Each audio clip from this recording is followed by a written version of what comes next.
Okay, you're all set. Perfect. Thank you, Melissa. So welcome to everyone this morning. You should have just heard an automated announcement that this meeting is being recorded. Per Governor Lamont's executive order, all public meetings must be recorded or transcribed and made available to the public. Therefore, in order to ensure a quality recording, I ask that everyone please mute their phones at this time and remain muted unless you wish to speak. And then to assist in making the recording more clear, please announce your name each time that you begin to speak.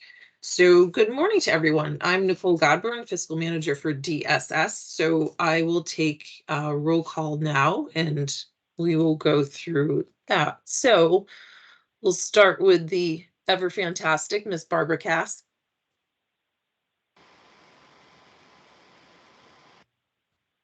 Who is present, but probably grabbing coffee. So we'll mark Barbara as present. So Lita Orfici. Good morning, everybody, and Happy New Year. I'm Lita Orfici, Chief of Staff to the Commissioner of the Department of Public Health. Matt Barrett. Good morning, Matt Barrett from the Connecticut Association of Healthcare Facilities is present. Judy Dowd.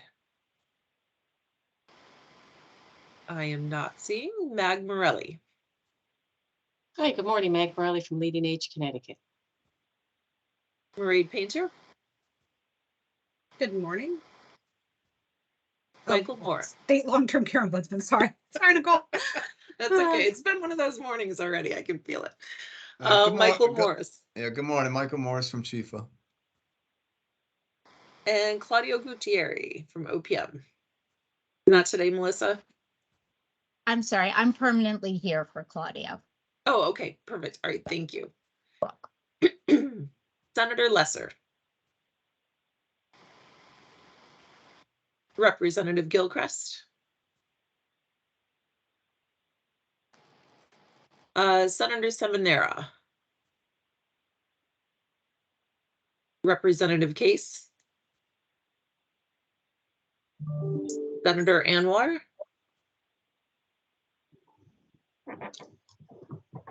Representative McCarthy Vahey. Senator Summers. I am here. Good morning. Good morning. Representative Claridis Dietra. Senator Austin. Representative Walker. I'm here. Good morning. Good morning. Senator Berthold.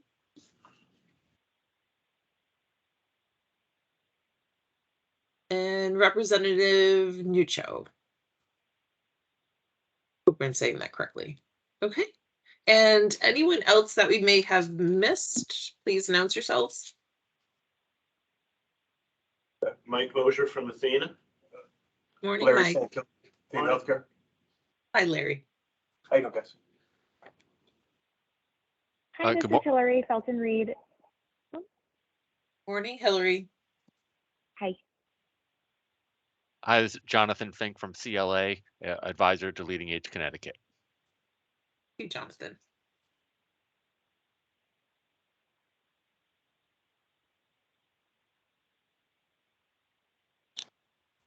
And then just acknowledging my colleagues from DSS, we have Melanie Dillon, Betsy Boyvid, and Nick Mazzato. I think, Melissa, that was everyone. I don't think I'm missing anybody. Okay, perfect.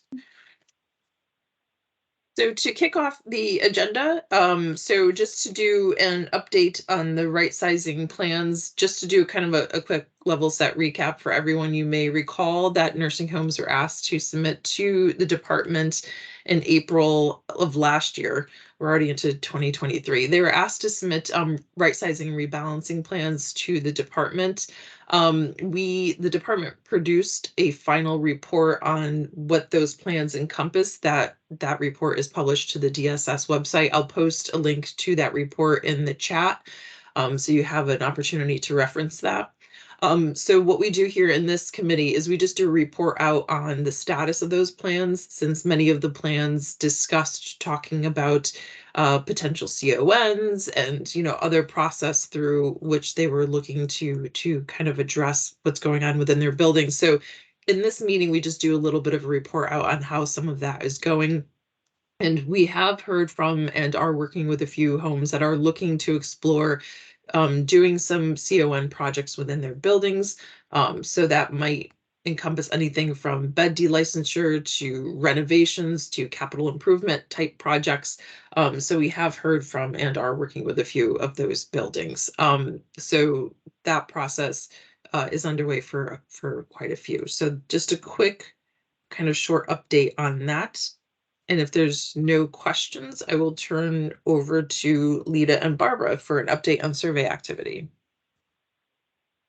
Thanks, Nicole. Barbara's going to give us some detail on survey activity. I would say generally, what we have been seeing over the last even a year is larger numbers of immediate jeopardy throughout facilities in the state, and also on survey, more findings than we've seen before and more complex collections of findings. Staffing issues remain a problem throughout, or a challenge throughout the industry, not just for nursing homes, but also, we see this in hospitals and across the healthcare system, and it's not unique to Connecticut, as everybody knows. That does contribute to some of what we're seeing on the survey end, but it's not the sole explanation of it. And so we continue to work with facilities to make sure that they are improving their work going forward. But we also have a lot of facilities that are doing well, and that's always good to report. So Barbara, do you want to go into some detail on that? Sure. Thank you, Lita. So as Lita has mentioned, we do continue. We have resumed our nursing home inspections. And just to reiterate or reinforce Lita's comments, that we continue to see this trajectory or this increase in the number of immediate jeopardy findings. Again, not unique to Connecticut. We were on a national call yesterday, and we went through the 10 different regions in the country, and it was almost the same exact report. Staffing, the inconsistencies in the industry. Some nursing homes have recovered from the pandemic and are moving in a good direction, and others are still challenged with all of the aftermath or the byproduct of the pandemic. This past quarter, we have seen 4 situations with immediate jeopardy. And just to refresh everyone's mind, an immediate jeopardy situation is something that is an immediate threat to life or safety in that moment. And it requires an immediate action of the provider, whether it's a hospital or a nursing home, to remediate and mitigate risk of recurrence to stabilize the situation that we have currently identified. It does trigger a 23-day termination track. And as I noted, we have seen 4 situations in this past quarter. 2 are related to advanced directives and the facility's failure to provide advanced directives, or in these 2 cases, CPR or resuscitative efforts in accordance with the residents' wishes. And the other 2 were related to cases of neglect and surrounding pressure ulcer care. One was pressure ulcer care, and one was adequate supervision for a resident who needed assistance with feeding. So it's something we are continuing to identify. We have worked with MAG and MAT on this. So they have been very responsive in communicating to their members our concerns, and to signal the industry that these are the issues that we're finding, and stop, pause, look at your own systems in your building to see what you can do to improve it. And I do want to underscore, I don't want to paint this abysmal or dismal picture. Some nursing homes, many nursing homes, not some, many nursing homes have recovered and are providing care in accordance with the Code of Federal Regulations and the regulations of the Connecticut state agencies. So I will stop there, Lita and Nicole. Thanks, Barbara. If I could just have the opportunity to comment, Nicole? Oh, of course, please, first- Leah, open up. Yeah, first I want to express our gratitude to the Department of Public Health, especially Lita and Barbara. It's quite accurate. Many months ago, they convened a meeting. It was an evening meeting where they had the opportunity, and we were grateful for it, to express the view that there was a number of IJs in the system. And then I think both associations were able to, put some focus and attention on that. And so that level of communication from the Department of Public Health is just so helpful and much appreciated. And I completely agree with Lita's comments that not all of the incidents of IJs or the serious incidents of quality of care in our Connecticut nursing facilities are related to staffing. I completely agree with that, and I think as Barbara just went through a few of the IJs, we see evidence that it's not all staffing related. But I do want to say that I believe the staffing crisis is lurking nearby, if not directly responsible. And it's not just the complete shortage of staffing. It's, when nursing homes are able to hire these are new, inexperienced workers. And one of our conversations with DPH, it was interesting. We share a lot of common issues with the regulatory agency. When we were reporting a 40% staff vacancy rate based on some surveying, DPH reported to us our staff survey vacancy rate was approximately 40% also. And I note that the state had recently launched a public awareness or public relations campaign to encourage healthcare workers to join the state workforce. We have the very same need in our sector there, and maybe even more so, given that the pandemic has created particular public relations issues, for nursing facilities. And that, and that the belief that while we were, very hit hard early on in the pandemic, that nursing homes were not safe places to work. And of course, we're in a much different place in that regard in Connecticut relative to COVID-19. But still, it's going to be a long haul in order to get to where we need to be. But related to staffing, there's a lot of surveying out, and Connecticut, I think, is very similarly situated here. The American Healthcare Association was reporting this morning that the vast majority of nursing homes are experiencing staffing shortages and difficulty in hiring additional staff. And providers are very concerned about being able to comply with potential this is a federal report, but federal staffing mandates. And we, similarly situated and concerned in Connecticut. 84% of nursing homes facing moderate to high levels of staffing shortages.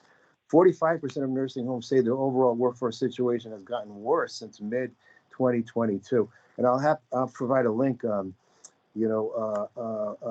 this surveying, but I do want to continue to emphasize, I do agree with Lita's comments. It's not all about staffing shortages, but the staffing crisis in Connecticut, not just in nursing homes, is creating a lot of issues and undermining the ability to deliver the kind of quality of care that everyone wants, not just in our nursing homes, but across the entire healthcare system.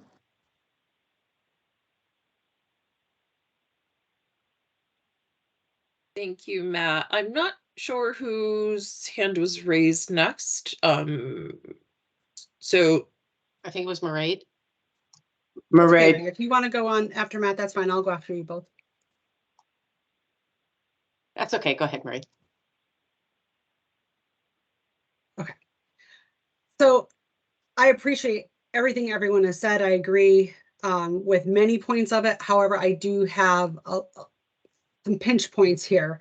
And we are in these buildings every day. My team is out there, and I think we have some buildings that are really recovering. We are seeing some successes. We are seeing life come back to the buildings. We are seeing residents enjoying daily life again in some cases. Where we aren't seeing it is where, honestly, and this is hard for me to say, is where we see companies putting business practices before the lives of the residents. And that's really challenging for me. We are hearing and seeing regularly in some pockets where there isn't staff. And And Matt, to your point, what we're hearing from staff is they're reluctant to take jobs on because they don't get to go home and have the quality of life that they need to have with their loved ones because they can't leave the building. That when there's gaps in staff, it's not filled. They're told from a corporate level that they are not allowed to bring in pool staff or to support the work that's being done in the building because it's a financial decision. This is directly impacting the lives of residents and relating in neglect and sometimes abuse. Again, this is not across the board. The homes where we're seeing success and we're seeing staff come back and we're seeing them rebound are the homes where we see them honoring staff. We see them honoring the work that they need to do with appropriate pay and benefits and supporting their quality of life. And then they're able to appropriately support the residents living in those homes. I'm very troubled by what we're seeing on a daily basis. I really was hopeful that as we started to turn the corner in the pandemic, we started to recover a bit, that we were going to see across the board these successes, but we're not. And, I'm sure you'll hear it from me throughout the next few months, but we need to ensure that the money going into these nursing homes is going to the care and the services of the residents. And that's not what we're seeing. And we're not seeing it across the board relating to quality staffing. And I don't want to at all make you think that it's not the staff there working their hardest, that are dedicated, that people are going into this field. People want to care for others, but they're not going to do it if they don't feel respected and if they don't feel they can have a high quality of life. I don't want to speak out of turn, so I'll wait for others, but I would like to also comment on Mairead's point. Sure. Mag, I believe that you were next, and then we can, of course, open up to discussion. So. Sure. And I have a separate comment just in response to Mairead. I just want people to understand that the staffing issue is really critical for everyone across the board. There are even the homes that if you look at their PBJ numbers and their staffing high, it's been very difficult for them to maintain that.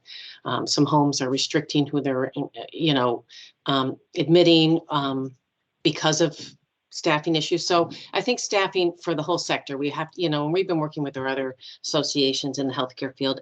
So it's not just, a few homes that need to work on staffing. It's just, it's an overall issue that we really need to address. So I appreciate everybody's comments, but I was just going to say and follow up to Barbara, just so the committee understands, DPH had been in our buildings multiple times during, the pandemic, but they hadn't done annual surveys. So they're in catch-up mode right now, just like every other survey agency across the country. So it's a real stressful time. I'm not going to speak for DPH. I'm sure it's stressful for them, but for the homes to have the annual survey come in, after 2-3 years, right, to have them come in to do the full annual survey. So we appreciate the, being able to work with DPH, trying to get our members ready for these annual surveys. Normally they're in every year. They look through a year worth of records. They're in there now looking through 2-3 years worth of records. And there's a lot of records. I mean, people were signing people in every day, right? So there's just a lot of paper. There's a lot of tension, short-staffed. So we really appreciate the ability to have ongoing conversations with DPH about the survey process. But I just wanted people to understand sort of the pressure that's on both sides of this during this time of catching up the backlog. Mm-hmm. Thank you, Matt. Representative Walker. Thank you. Thank you, everybody. Thank you for all you do and everybody that is trying to work with our nursing homes. I would like to sort of underscore what Mairead is saying. I'm hearing that from my constituents over and over again, and I don't want to bring up the individual stories, but some of them are just not really good at all. And I think that it's really critical. I understand the staffing, but we have that staffing issue everywhere.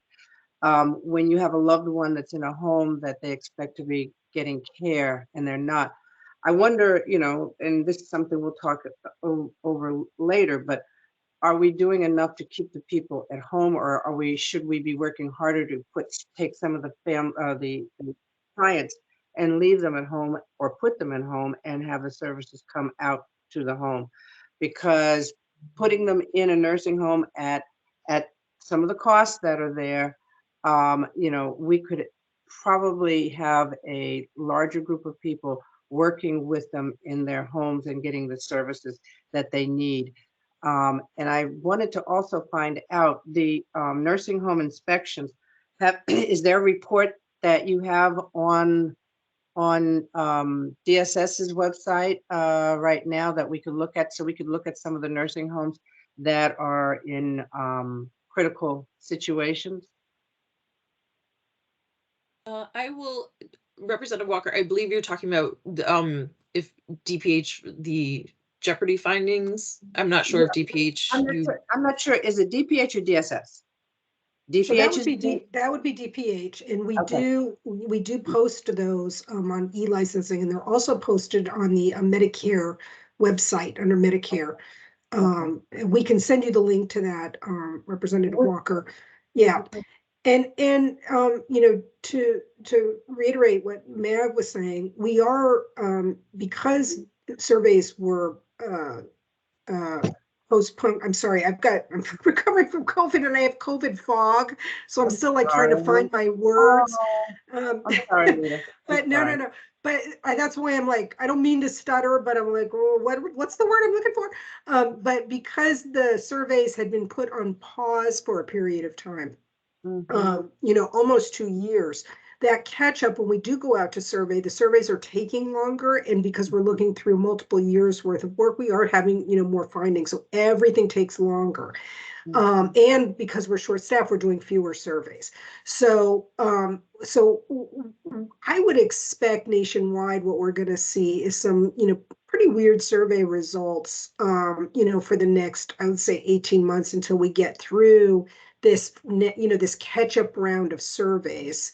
So it's really kind of difficult for us to compare. I mean, I know when we run the numbers on our end, it's a little bit difficult to compare, you know, what we're finding on survey this year versus what we've seen in previous years, because we're looking at longer periods of time. Having said that, though, we are seeing, you know, sort of these more urgent problems. And one of the things that I think I'm noticing when we look at what we're finding, and you've heard many of the speakers talk about this, is when these facilities, when the providers have come out of COVID, you know, how do you emerge from COVID and sort of get your house back together? So during COVID, a lot of things, you know, got frozen. A lot of things got stopped, and it wasn't business as usual. The attention everybody had was way more on infection control, and a lot of the usual policies and procedures that people were doing, you know, they just got put aside for a minute while people dealt with COVID. Now, that's okay if you're doing that for a month, 2 months, 3 months. But when you do it for 2 years, you get staff turnover, leadership turnover. People forget what the rules were. People forget what the policies were, and how the work was really supposed to be done in normal times. And so I think a lot of what we see is around, you know, these mistakes that are sort of back to basics mistakes, you know, mistakes where people have not been appropriately trained, or, you know, management coming in is, you know, they're still trying to come, you know, pull themselves out of, you know, out of that sort of that COVID mindset and back into, you know, business as usual. And as Nicole said, and as Barbara said, some homes are doing that faster than others. And you know, getting back to basics, you know, much more quickly. And we're concerned about the ones that, you know, that aren't. And it's, I think if somebody were to do an analysis, we haven't quite done that, but we talk to our DSS partners often.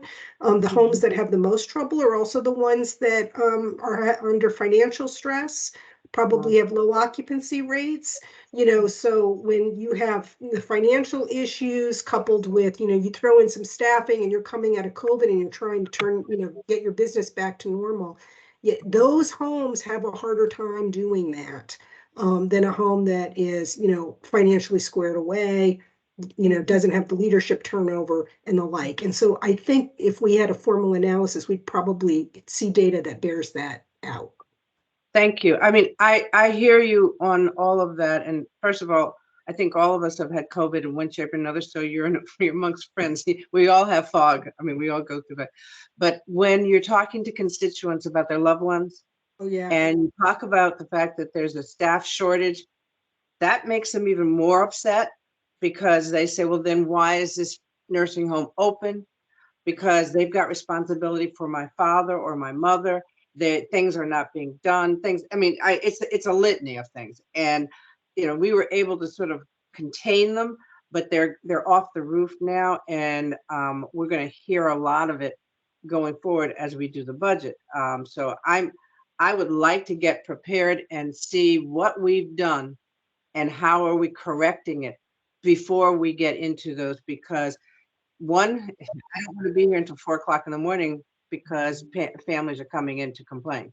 I want to be much more proactive so that we start to demonstrate that we have heard them and we've seen it through the surveys. I mean, if I tell them that we didn't have enough staff to do surveys, that's not going to be good either.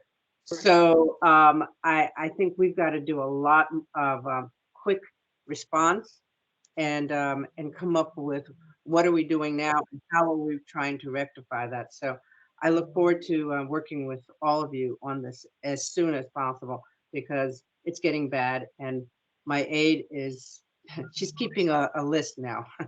So thank you very much. Thank you for letting me ask. Thank you.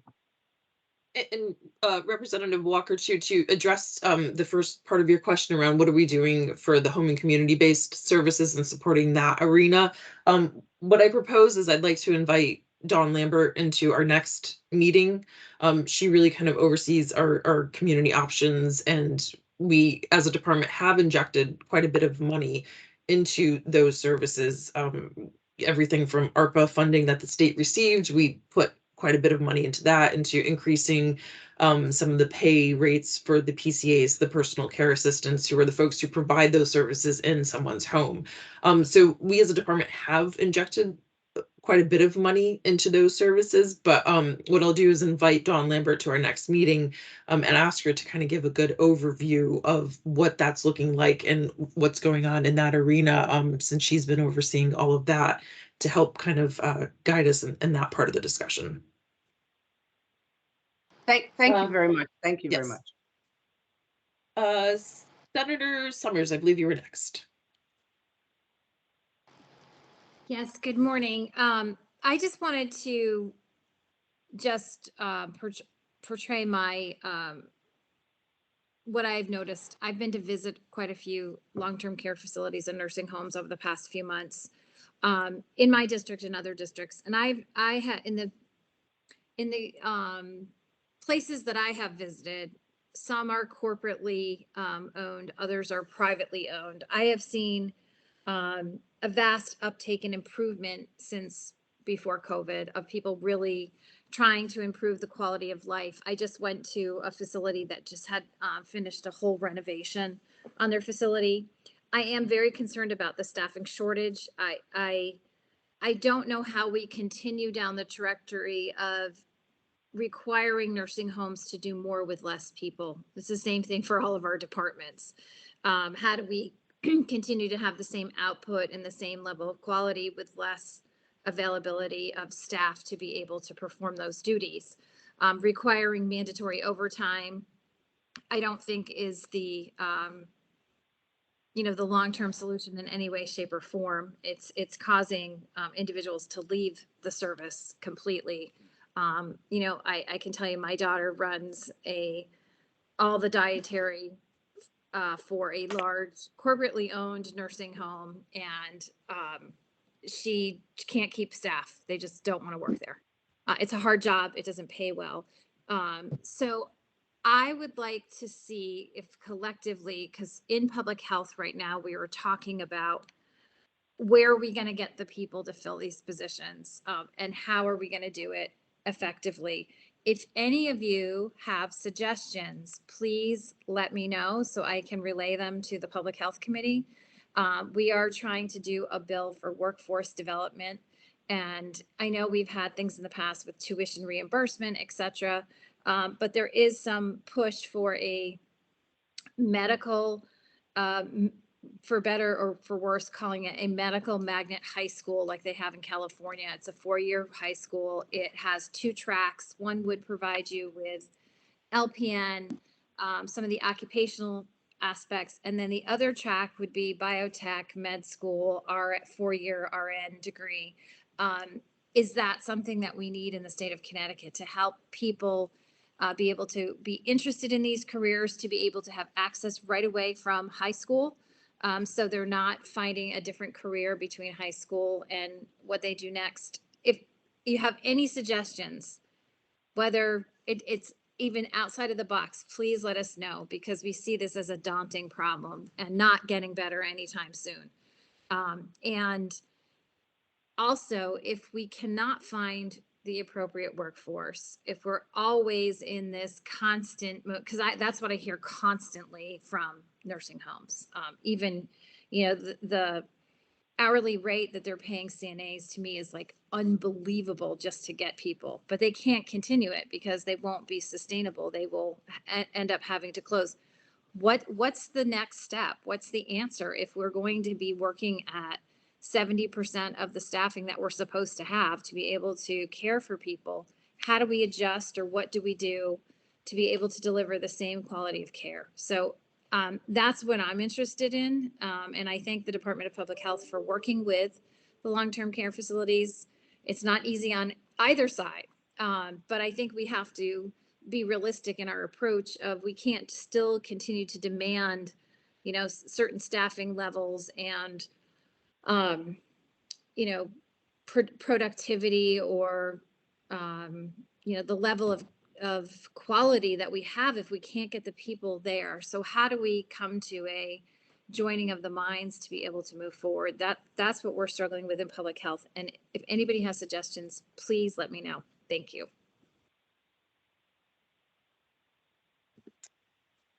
Thank you.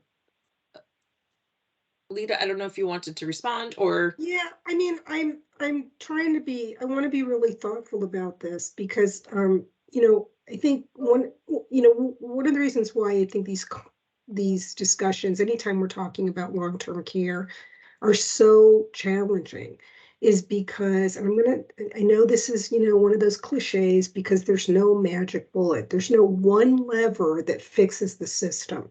You could staff up the nursing home industry tomorrow, and you're still going to end up with poor quality of care. You're still going to end up with facilities in financial trouble for a variety of reasons that have nothing to do with staffing.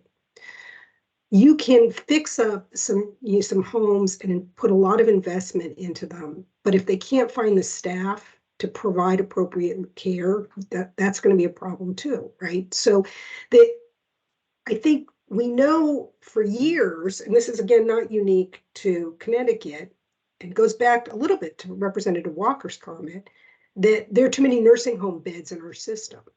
And at some point, that's kind of the elephant in the room. You know, when we talk about it globally and we say there are too many beds in the system, we can all sort of nod our heads and say, yes, that's true. What we can't do, what's really hard, is saying, okay, well, which beds go away? And so you don't want to staff up a system that already has, you know, too many beds. So two things have to happen. You have to be able to, I think we have to be able collectively as a state to right size the system, however we do that, and then also to staff that system appropriately. I'm not sure if we right size the system now, we wouldn't have as big a shortage of workers as we do. We might still have a shortage, but it wouldn't be as huge because we would have fewer beds. And so that's a little bit I'm only saying that to encourage that we don't focus just on one solution, but that we think about our solutions, you know, collectively. We're also seeing lots of issues around, you know, physical plant. You know, when owners are having financial trouble and they've got to focus on staffing, you know, we're seeing a lot of you know, neglect on the physical plant side. And then, you know, now we're stuck with, you know, bad roofs, bad HVAC systems, and, you know, DPH and DSS are going in at the last minute, you know, trying to avert, you know, evacuations because somebody's out of heat and the generator doesn't work and all of this kind of nonsense, which, you know, shouldn't be happening. But, you know, again, these are all parts of, you know, this is what happens when the system is, you know, not in the right balance. And so that balancing does, talk about, how do we, provide more home and community-based care and that sort of thing. But that's already been happening. We've got vacant beds in the systems now. There's been efforts, the 3 and 4 bed rooms, reducing those. We shouldn't be having those in the system. And yet we still do. That contributes to the problem. So I just want to encourage the group as we're thinking about it, that we're not, we do one thing, we make sure that we're also attending to the other parts of the equation. Yeah, and just to from DSS's perspective, to piggyback off of what Lita's saying, I think that's why the April plans that we put forward last year, which I put the link in the chat for folks, was kind of our agency's way of encouraging the industry to think in different ways, right? So we know we are overbedded. We know we post our census documents monthly, and I'll share that link too to show that we have excess capacity in the system. So when you have that, you automatically have that imbalance. So the April plans were an important way to encourage nursing homes to look inward and think creatively and look at themselves and kind of say, okay, what are some things and levers available to me that I can do to try to do that rebalancing? And we did get some creative, interesting ideas. And I think some of the more progressive buildings and some of the more progressive owners were really thinking outside the box and kind of coming forward with interesting ideas. And we want to encourage that. We also, too, in the last legislative session, worked very closely with the associations to redo our CON language, our certificate of need language. If a home wants to undergo a capital improvement project, de-license beds, add an additional service to their facility, they have to go through the certificate of need process with us. So what we did was we worked closely with the associations to make that language more collaborative, so that nursing homes could come to our agency and work with us and talk to us as they went through the certificate of need process to try to encourage and make that process much more collaborative and so that we could balance what the state's interests were along with what the nursing home's interests were. So I think we did things last legislative session that tried to encourage that rebalancing and acknowledging that, these are private companies and acknowledging the state's interest, right? Because that's that delicate balance. So I think in this coming session, I think we look to encourage and continue those types of conversations and having that open acknowledgement of that we have to have some right sizing, rebalancing, protecting resident interests, protecting the interests in the nursing home, and where is that sweet spot? And I think that's what we're all kind of trying to find and work towards. I see a number of hands raised. So in the interest of time, I think continuing on, Representative Walker, I'm not sure if that's a legacy hand or if you had a new question.